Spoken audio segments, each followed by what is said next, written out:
Hey everybody, sorry about that. I forgot to turn my mic on. You all know the intro. Hope y'all had a good and blessed Sunday. Hope you had a good day. Hope you got to go to church or whatever your form of worship is. I hope you got to do it and I hope you had a good and blessed day.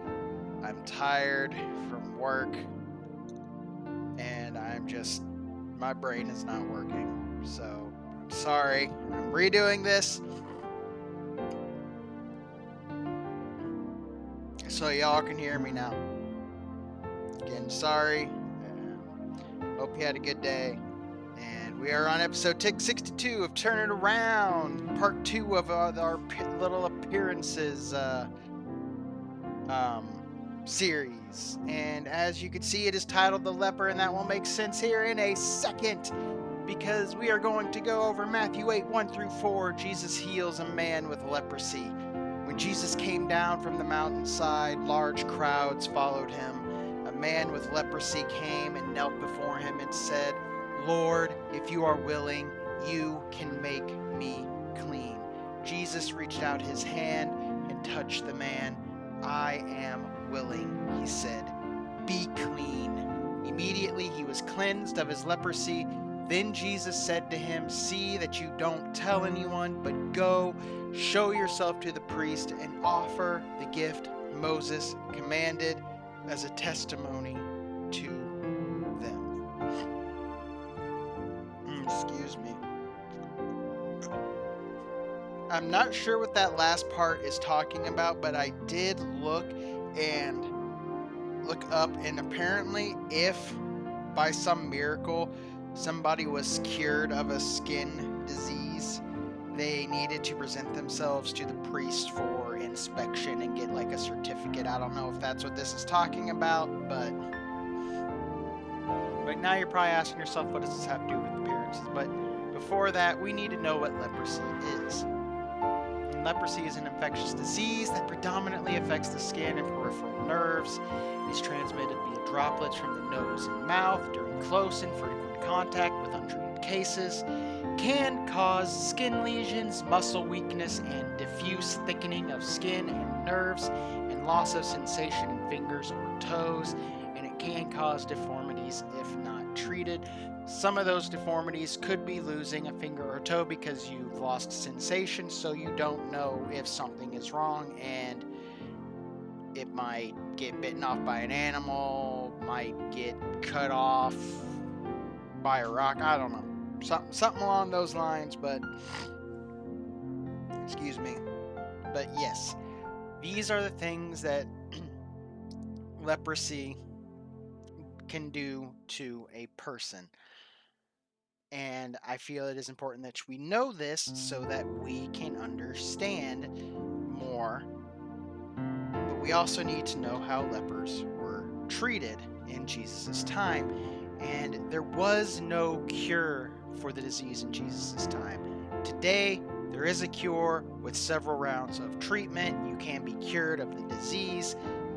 But in Jesus' time, there was no cure. So the lepers had to suffer, basically. Lepers were forced to leave their homes and families to prevent the spread of the disease, and I'm sure we all remember that lovely social distancing from a couple years ago. Everybody loved it.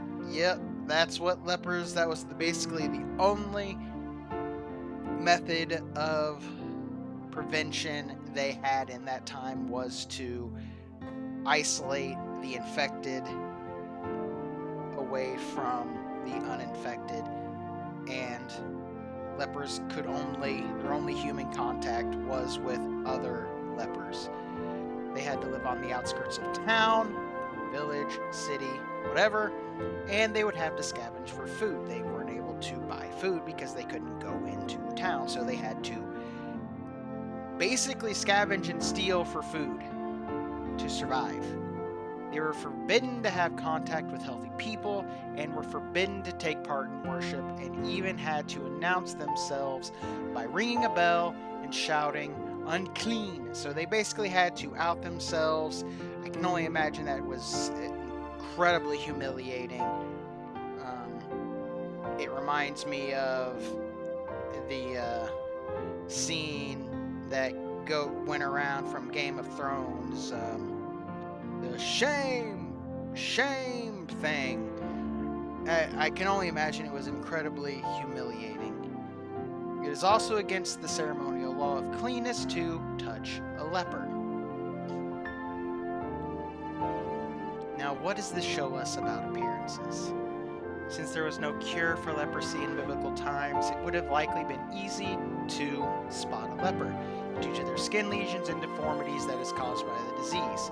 I'll let you look up images if you want, because I felt they were a little too graphic for YouTube, so if you want, you can pause the video, go look up examples just so you know what I'm talking about. Lepers were a marginalized people. They were treated poorly. I'm sure we all know other groups of people that are treated poorly. And lepers were also treated like garbage due to the belief that leprosy was a punishment from God. Don't know if it's theatrics, but in a lot of biblical media, you often see people beating or throwing stones at lepers to keep them away. I don't know if that actually happened, but I could see it. So, lepers were marginalized, they were treated like garbage, they were beaten, had stones and sticks and whatever else thrown at them, all because they believed that leprosy was a punishment from God. Lepers were not allowed human contact outside of other lepers. It was in fact against ceremonial law to even touch a leper, as I stated earlier. But what we see here is Jesus being fully willing to go against this law, which today would likely be seen as unjust because we as human beings are naturally social creatures. We are not meant to be fully isolated. We go crazy. We become paranoid. It is not good. It's not good. Not good to be isolated from other people, especially those you love. I know that was a lot of reasons for the protests when we had the social distancing and the masks mandates. That was a lot of reasons for those protests because people didn't want to be separated from their loved ones and isolated from them. Jesus also didn't recoil at the sight of the leper. In fact, he embraced him and showed the leper love and compassion and ultimately healed him. Excuse me.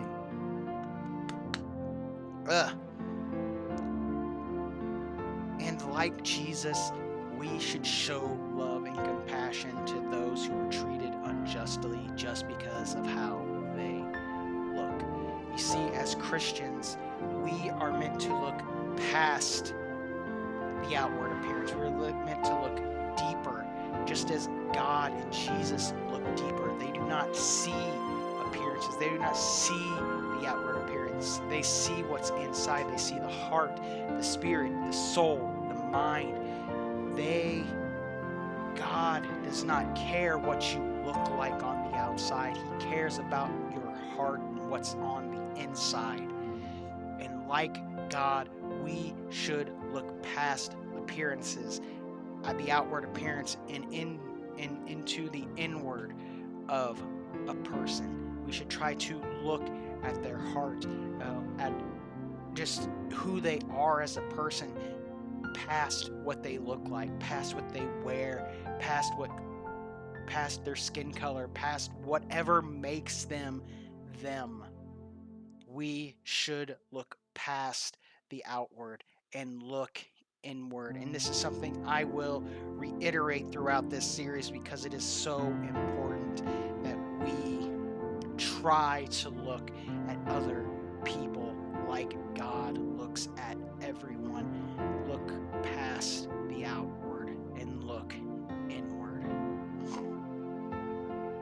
Excuse me again. Again, I'm sorry. I had to do this again. Thank you all for your patience. I appreciate you all. You all are wonderful. And thank you for being here. Thank you for watching. Thank you for your time. And please do remember, if you like my videos, like, share, and subscribe so that my videos can get out to more people. But just remember always, no matter what, that I love you, God loves you. And please remember to love yourselves and those around you. Until next week, my friends.